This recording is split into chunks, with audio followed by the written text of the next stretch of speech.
Eh, bueno, yo estaba contento de venir a la iglesia, estar con todos y se vio un poco opacada por la despedida de Pablo, es cierto, nos vamos a ver siempre. Eh, Ojalá que hayan tenido en estos años la posibilidad que yo tuve de charlar mucho con Pablo. No solamente es una persona muy humilde, sino con conocimiento amplísimo y muy franco, y es una persona a la cual uno puede charlar de lo que quieran con él, y es un elemento muy importante en la obra del Señor, y ojalá, Pablo, que siga bendiciendo tu ministerio. Para más comodidad voy a cambiar no de lugar, sino de micrófono.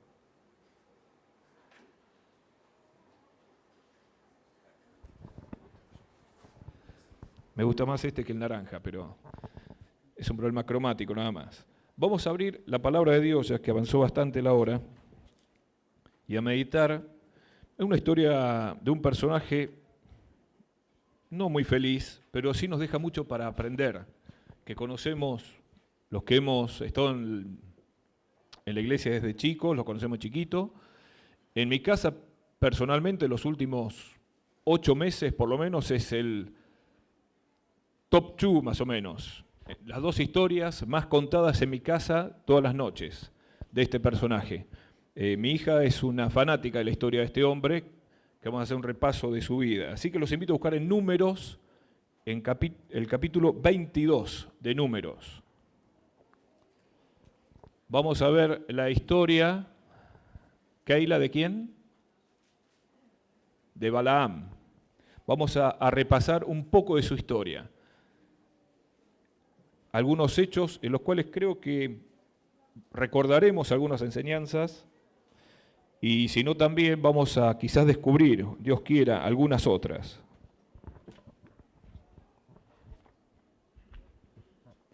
Números 22. Vamos a empezar a leer los primeros versículos.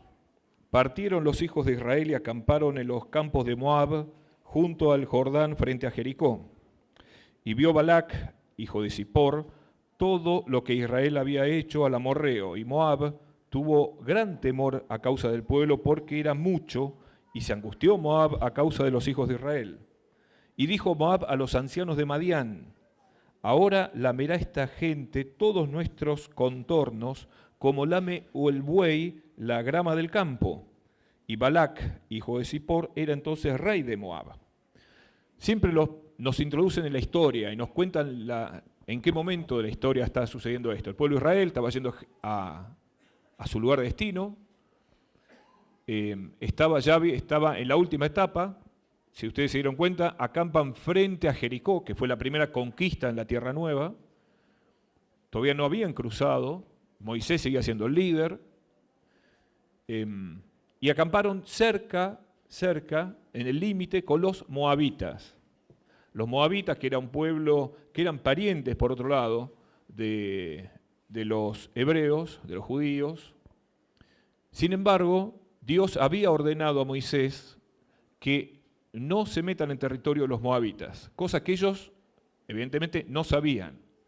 Pero, aunque no había internet, no había TN, ni CNN, ni ningún canal de noticias, todos sabían lo que estaba pasando con este gran pueblo que se movía, que había salido de Egipto en forma tan milagrosa y misteriosa, inexplicable, y seguía avanzando, que parecía a un paso que nadie podía detenerlo, que había llegado hasta el Jordán, que había vuelto al desierto, que muchos pueblos habían sido arrasados, inclusive ejércitos muy organizados habían caído a los pies de este pueblo tan extraño, que de noche se lo podía distinguir porque había una columna de fuego que los iluminaba, de día había una nube que los cubría del sol. Balac, que era el rey, se dio cuenta de que el problema no era militar, no era una invasión normal, y él temía que ya al asentarse cerca, él compara al pueblo de Israel con un buey, dice, va a comer todo, no me va a dejar nada, son tantos que va a comer todo lo que el pueblo de Israel va a arrasar con todo, y cuando se termine va a penetrar a mi nación. Así que él sabía que el problema no era militar, había que resolverlo de otra manera, era espiritual, tenía que ver con los dioses de Israel. Y por eso fue a buscar a nuestro personaje, y de eso arranca el versículo 5. Por tanto, Balac envió mensajeros a Balaam, hijo de Beor, en Petor, que está junto al río en la tierra de los hijos de su pueblo, para que lo llamasen. ¿Dónde está Petor? Está más al norte, está a orillas del río Tigris. Este enviar mensajeros no fueron un día o dos, fueron por lo menos 2 semanas de viaje, que fueron estos mensajeros a llevarle este mensaje a Balaam. Balaam, evidentemente, era una persona muy conocida, era muy conocida. Él se vendía como que era un adivino, que tenía poderes, y evidentemente lucraba con esto. Así que vamos a seguir la lectura del versículo 5. Así era el mensaje que le tenían que llevar a Balaam. Un pueblo ha salido de Egipto y aquí cubre la faz de la tierra y habita delante de mí. Ven pues ahora, te ruego, maldíceme este pueblo porque es más fuerte que yo. Quizás yo pueda herirlo y echarlo de la tierra, pues yo sé que el que tú bendigas será bendito y el que tú maldigas será maldito. Fueron los ancianos de Moab y los ancianos de Madián con las dádivas de adivinación en su mano y llegaron a Balaam y le dijeron las palabras de Balac. Era clásico que uno cuando iba a consultar con un adivino llevara el sueldo, se podía decir de una manera. Ya que vivían de parte del rey, obviamente no era cualquier dinero, era una suma importante. Y Balaam, que era un codicioso sobremanera, que había sido profeta de Dios y que tenía aún comunicación con Dios, había hecho de su don de ser profeta de Dios una vergüenza literalmente. Y él quería ganar dinero con ese don. Ese era el gran anhelo de Balaam y nada lo detendría para eso.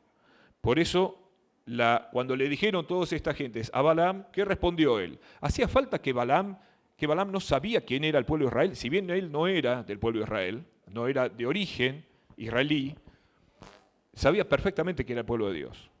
Sabía perfectamente que no había maldición alguna que hiciera daño a Israel o al Dios de Israel. Él lo servía, o por lo menos decía que lo hacía. Así que sabía que no había nada que hacer, que el ofrecimiento no tenía ningún significado. Sin embargo, ¿qué dijo? Versículo 8. Él les dijo, reposad aquí esta noche y yo os daré respuesta según Jehová me hablare. Así los príncipes de Moab se quedaron con Balaam. Y vino Dios a Balaam y le dijo, ¿qué varones son estos que están contigo? ¿Quién vino a tu casa? Que Dios no sabía. Justo Dios se había despertado, entonces dijo, che, ¿hay alguien en tu casa? No me di cuenta. Era una pregunta que esperaba respuesta, como diciendo, no tienen nada que hacer esta gente en tu casa. ¿Cuál fue la respuesta de Balaam? Le contó toda la verdad, sabía que no me podía engañar ni ocultar nada a Dios. Balac, hijo de Zippor, rey de Moab, ha enviado a decirme, he aquí, este pueblo que ha salido de Egipto cubre la faz de la tierra, ven pues ahora, maldícemelo, quizá podré pelear contra él y echarlo. Entonces dijo Dios a Balaam, no vayas con ellos, ni maldigas al pueblo, porque bendito es. Qué tremendo esta definición. ¿Hacía falta de explicarle eso a Balaam? No, en absoluto. Sin embargo, Balaam, ¿qué estaba deseando? Que Dios afloje un cachito, porque decía, mirá lo que trajeron esto, un desperdicio, tantas cosas, tanta riqueza, no sabe lo que yo compro con esto. Señor, ¿qué te parece? Vinieron esta gente, no hacía falta nada. Sin embargo, Dios, que es paciente también con nosotros, le dijo a Balaam, nada, no vayas con ellos. Así que Balaam, tristísimamente, con mucho pesar, se levantó a la mañana siguiente, eso es lo que dice el versículo 13. Balaam se levantó por la mañana y dijo a los príncipes de Balac, volveos a vuestra tierra porque Jehová no me quiere dejar ir con vosotros. Parece una excusa casi infantil. No me dejan, mamá no me deja salir a jugar a la pelota, una cosa así. El pastor no me deja, no me deja tomar vino el pastor, o comer jamón, no me deja, mi mamá me reta si no. Además Balaam le ocultó la verdad, no le dijo, no hay forma de maldecir a ese pueblo porque Dios lo bendijo. No le dijo, me dice, Jehová no me deja. Y vos, ¿qué va a hacer si Jehová no me deja? Es tremendo cómo tergiversó y acomodó ¿Por qué no le dijo todo de entrada? Porque Balaam seguía guardando la esperanza de sacar algún beneficio, no podía desperdiciar esa oportunidad. ¿Y qué pasó? Versículo 14. Los príncipes de Moab se levantaron y vinieron a Balac y le dijeron, Balaam no quiso venir con nosotros. Y volvió Balac a enviar otra vez más príncipes y más honorables que los otros, los cuales vinieron a Balaam y le dijeron, así dice Balac, hijo de Zippor, te ruego que no dejes de venir a mí. En otras versiones dice, no te frenes, no dudes, vení. Porque, dice versículo 17, te honraré mucho, y he aquí, haré todo lo que me digas. Ven pues ahora y maldíceme este pueblo. Más plata, más honores, vení. Vos vas a tener lo que quieras, lo que vos me pidas yo te lo doy. Pero vení por favor a maldecirme, no dudes más, vení. Mirá, te aumentamos el sueldo, agárralo. Tomá este bono, esta bonificación. Dale. Balaam no medía costos. ¿Y hacía falta hacer lo que sabemos que hizo después? No, ya había tenido una respuesta de Dios. Ya dijo Dios no. Él sabía que la respuesta era no. ¿Pero qué pasó? Versículo 18. Y Balaam respondió y dijo, váyanse, no, yo ya les contesté. No. Aunque Balac me diese la casa llena de plata y oro, no puedo traspasar la palabra de Jehová mi Dios para hacer otra cosa, cosa chica ni grande. Dijimos, grande, Balaam. Esa es la respuesta de un creyente profeta de Dios. Aunque me dieran todo el reino en dinero, yo no puedo hacer nada si no me autoriza mi Dios. Pero siguió hablando Balaam. Y parecía que era un hombre entero y derecho. Sin embargo, ¿qué dijo? Os ruego, por tanto, ahora que reposéis aquí esta noche, para que yo sepa qué me vuelve a decir Jehová. Ya te había dicho Jehová. Hermano, ya te dijo, Walter, ya sabés lo que Dios quiere de vos. Ya lo sabés. Y otra vez vas a preguntar. ¿Sabés cuál es la voluntad de Dios? La sabés. Preguntás otra vez, hacés grandes oraciones, te arrepentís y llorás en oración pidiéndole algo a Dios, cuando ya sabés la respuesta. Y volvés a preguntar y volvés a insistir y ya sabés la respuesta. Yo me siento muy reflejado en esta parte de la historia de Balaam. Que queremos escuchar, queremos o creemos que la voluntad de Dios se tiene que acomodar a lo que yo quiero. Y Dios no cambia. Aunque parece que afloja, no cambia. Porque eso pasó en esta vez. Versículo 20. Y vino Dios a Balaam de noche y le dijo, si vinieren para llamarte estos hombres, levántate y vete con ellos, pero harás lo que harás lo que yo te diga. Chochísimo Balaam. Ni durmió. 2:30 de la mañana, ya estaba preparando el desayuno para la gente. Cuando apenas rayó el alba, fue a llamarlos y se encontró con ¿qué? Versículo 21. Y así Balaam se levantó por la mañana, enalbardó su asna y fue con los príncipes de Moab. Ya se habían ido los príncipes de Moab. Dijeron, ¿otra vez con la misma historia? No, nos vamos. No quiere venir con nosotros. Se fueron. Y entonces cuando se despertó Balaam y empezó a llamar príncipes arriba, no había nadie en la casa. Y si ya se fueron, y Dios me dio el ok, me apuro antes que Dios cambie de idea. Enalbardar el asna, o sea, ponerle la montura, prepararla para la salida, tenía que ver con algo crucial, algo crítico. Le puso, porque además era un viaje de 2 semanas, insisto, era largo el viaje, no sabía cuánto había de distancia. Para hacer un viaje tan largo no se usaban los asnos, se usaban especialmente los camellos para atravesar tenía tanto tiempo de viaje, era mucho más cómodo usar un camello. Pero no, él estaba desesperado, no podía perder la oportunidad. Había visto mucha riqueza, se le había prometido mucho honor a Balaam y no podía dejar escapar la oportunidad. Y más que tenía la venia de Dios. Si bien a él no le gustaba mucho eso de vas a decir lo que yo te diga, dice, por lo menos ya tengo el ok, algo vamos a sacar de acá. Gracias, Señor, sí, sos un Dios todopoderoso, yupi. ¿Era así o no es así?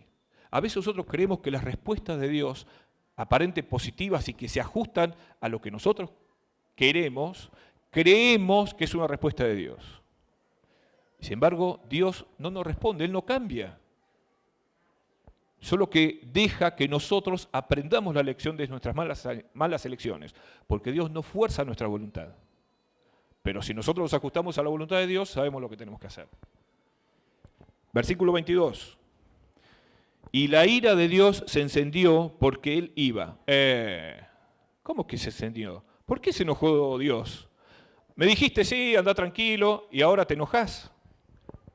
¿Qué estaba haciendo Dios? Estaba probando la supuesta honestidad intelectual, por lo menos, de Balaam, en absoluto. Balaam quería dinero, era codicioso en esencia. Su don profético lo había prostituido hacía mucho tiempo. Él quería salvarse, nada más. Quería hacer plata de ese don. Y estaba dispuesto a hacer lo que sea para lograr ese fin. Así que Dios, dice el versículo 22, se encendió de ira y el ángel de Jehová se puso en el camino por adversario suyo. Esto es tremendo.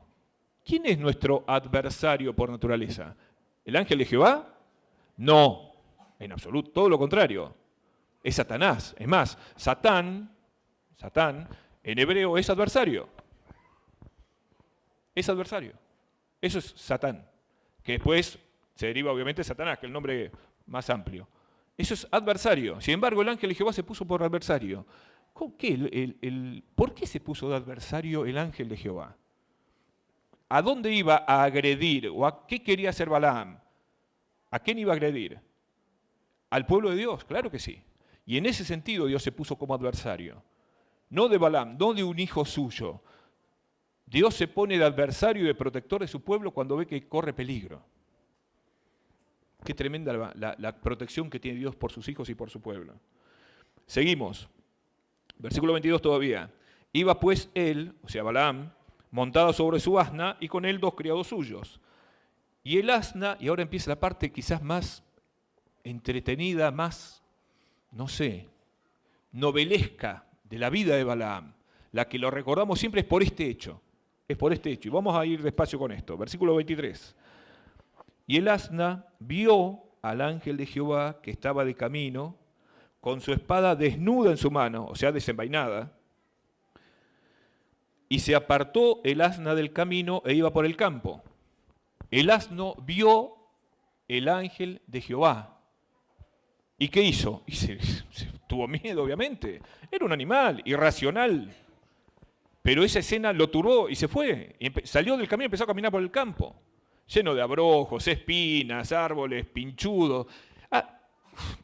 Balaam se empezó a pinchar todo y él que estaba tan apurado dice, se me hace tarde, van a llegar ellos antes que yo, me muero si pierdo esta oportunidad y antes que Dios cambie de opinión, me tengo que apurar. Así que cuando se empezó a pinchar, se bajó, lo que le habrá hecho la pobre asna. Y eso fue lo que hizo. Entonces, termina el versículo 23, azotó Balaam al asna para hacerla volver al camino. ¿Terminó ahí? No.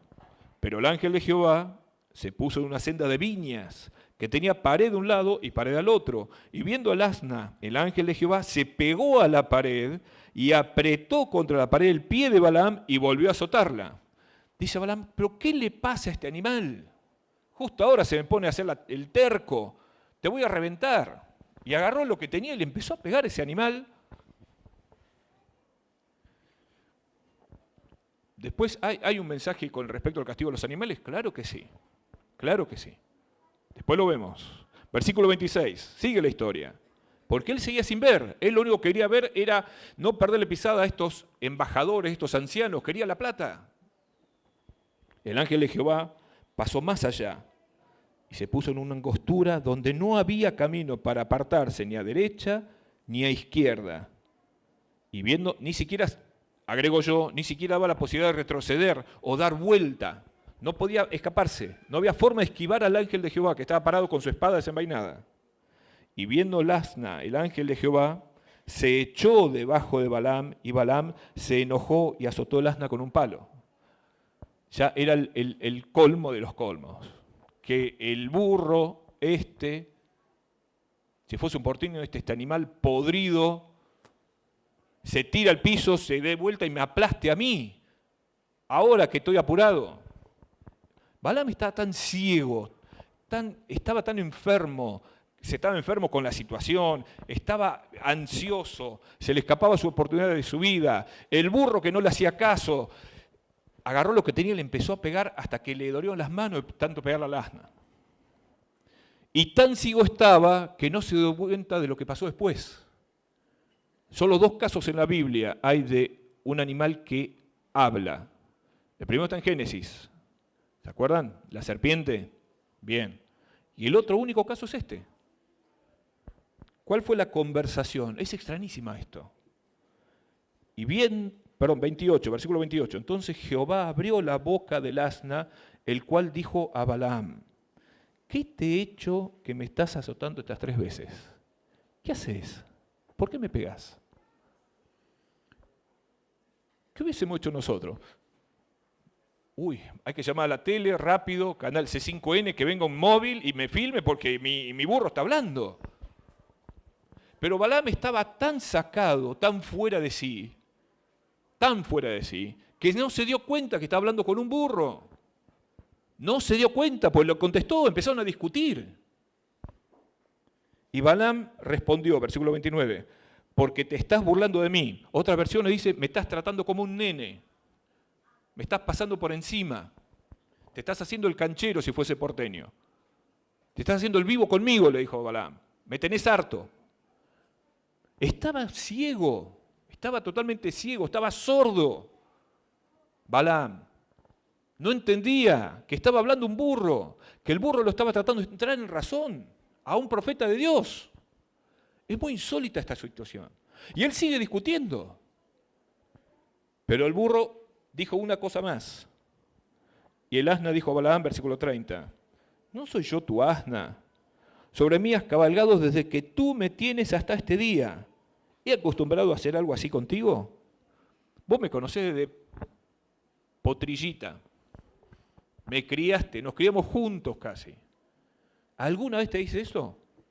Y Balaam, quizá, no sé cómo estará el original, ese no, me imagino que no fue, no, la verdad que no. No, fue no, enojadísimo. No, pero ¿por qué? Y iba así la discusión, con el burro.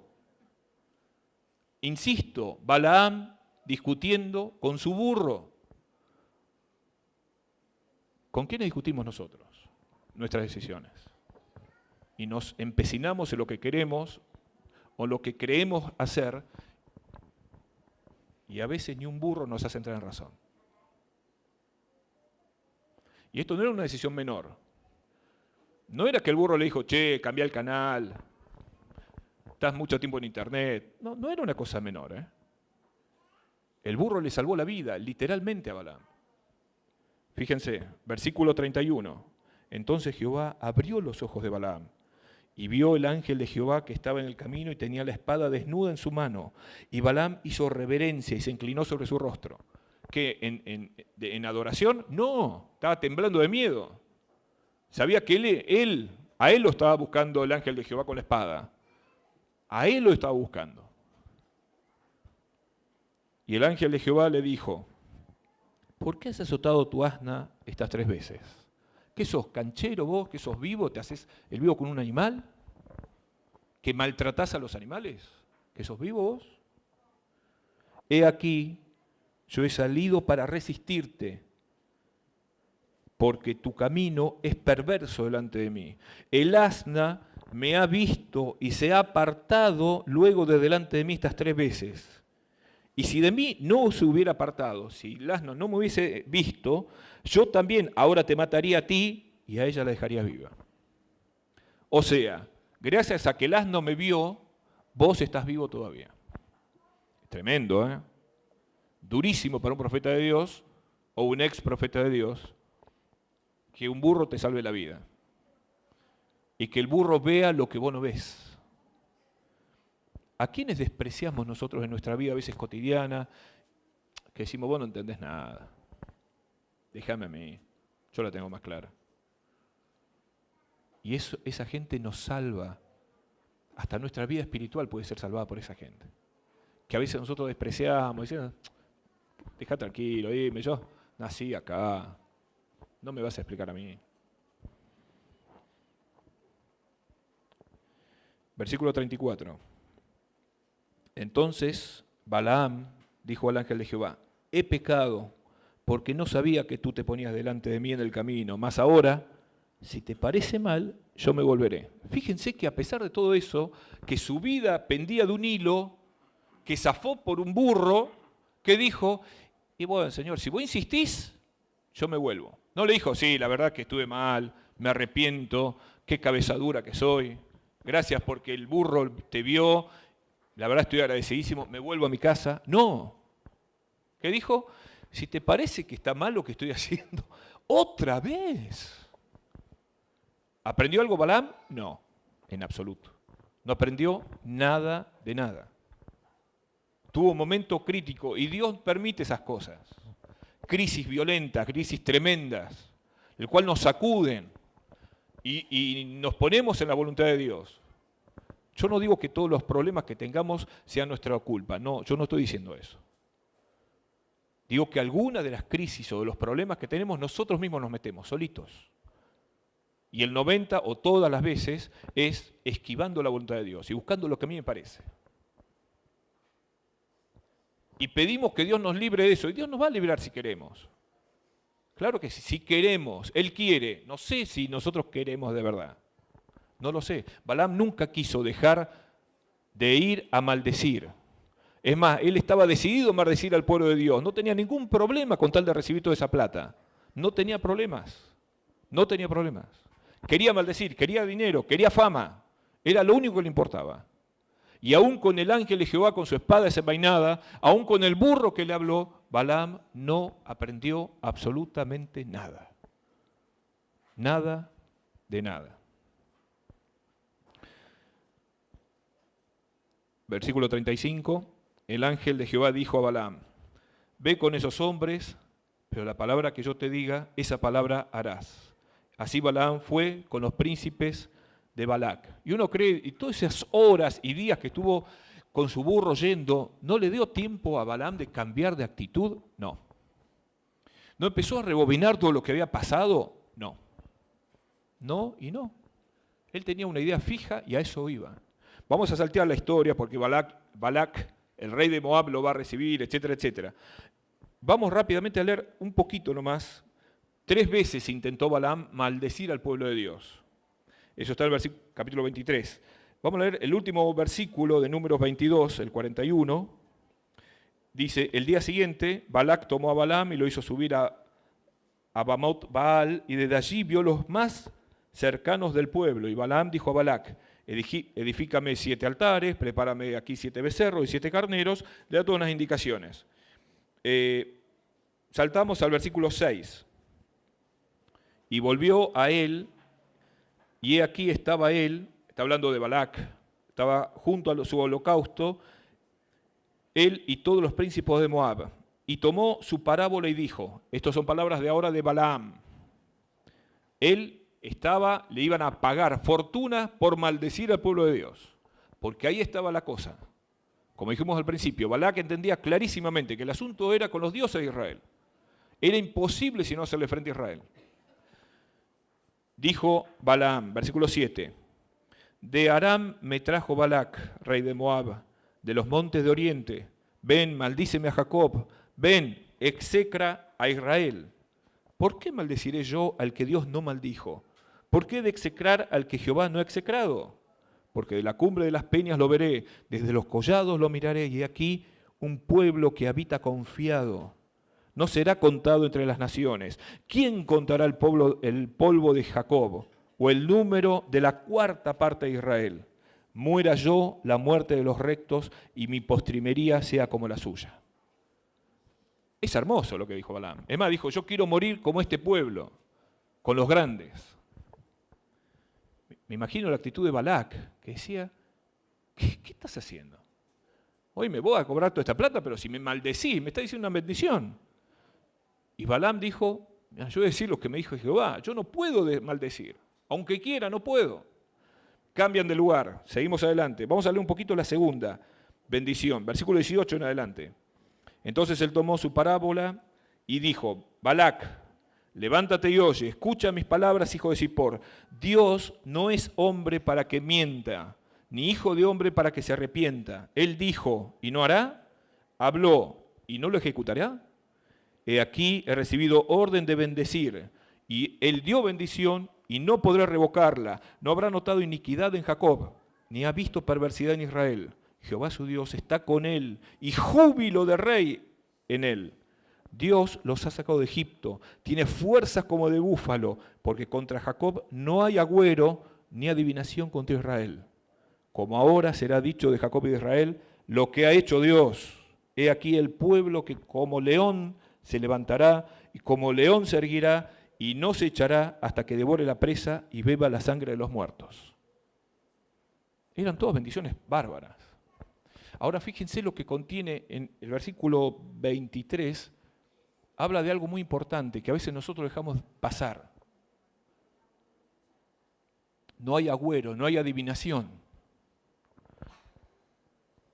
Si nosotros, que somos consumidores más o menos de televisión, quizás se han espantado un poco, como yo me espanto, de las nuevas series, de las nuevas películas, de todo lo nuevo, otra vez hay un volver a la magia, la adivinación, el misterio.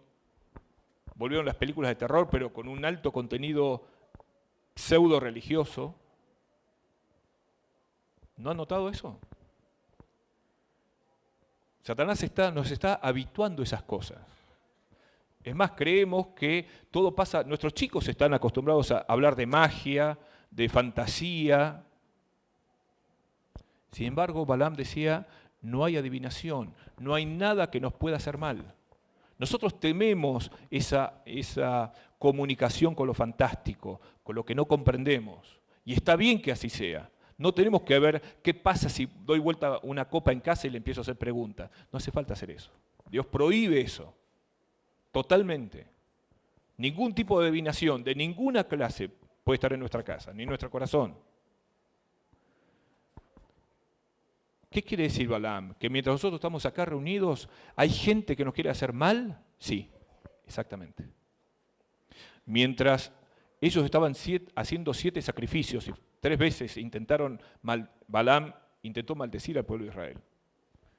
Mientras en las colinas que rondaban el pueblo de Israel pasaba toda esta lucha espiritual tremenda, el pueblo de Israel estaba descansando tranquilo. Jamás se enteró de eso. Nunca se enteró.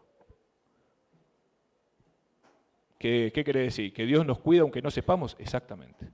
Dios bendice su pueblo, vos bendice tu casa, mi casa, aunque vos no agradezcas. Aunque vos no recuerdes eso en tus oraciones. Dios nos cuida y no es solamente una frasecita hecha para los nenes cuando se van a dormir y tienen miedo. No, tiene que ser algo que yo tenga en mi corazón, sea un elemento fundamental. No estamos viendo en tiempos sencillos. Pablo dice que la lucha con nosotros no es contra carne y sangre, contra seres humanos, contra mi jefe, contra mi compañero de trabajo, contra mi vecino. No. Ni contra el taxista, el colectivero o el que me pega un codazo en el tren. No, te equivocás, ese no es. Nuestra lucha es contra algo mucho más poderoso que eso. Muchísimo más poderoso. Contra potestades, contra fuerzas espirituales. Me da miedo. Haces bien, tenés que tener miedo de esas cosas.